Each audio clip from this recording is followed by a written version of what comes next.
The 1930s were a dark time in Europe. The Nazi Party steadily moving toward the final solution of what they called their Jewish problem.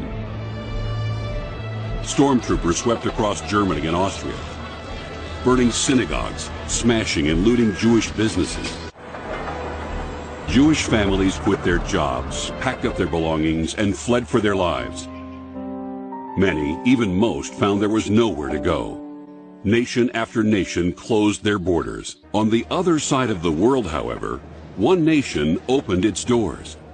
More than 1,000 people attended a rally in Manila saying that Hitler had violated the inherent right of every man to freedom, life, and the pursuit of happiness. And to newly elected President Manuel Quezon, it was not a question of whether his country would help, but why other nations did not. Other countries perhaps did not think it that important. I don't presume to say. But I know that Dad had the moral courage to do it because he believed in the sanctity of human life and the right of people to live life as they believe they should. President Quezon showed the highest cards when he said simply, "It's the right thing to do."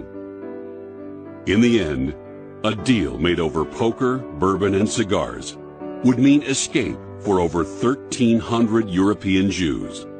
Most Filipinos are familiar with Schindler's List. Very few Filipinos know that Quezon was in his own way a kind of Schindler.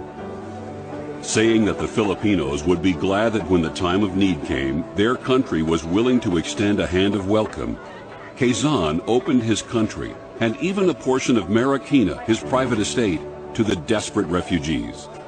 And the second mail, we got an announcement, a letter that said you've been accepted for a position in the Philippines.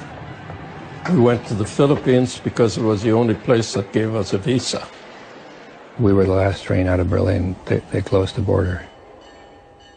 We were able to go to the Philippines and escape that.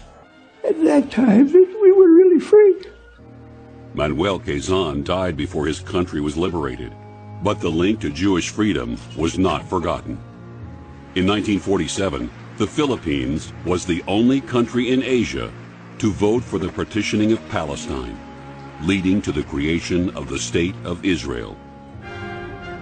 In a memorial park outside Tel Aviv, the Open Doors Monument stands in mute testimony to the Philippines, a nation that stood firm on the basic principle of shared humanity, battling hatred with the simple weapon of an open heart.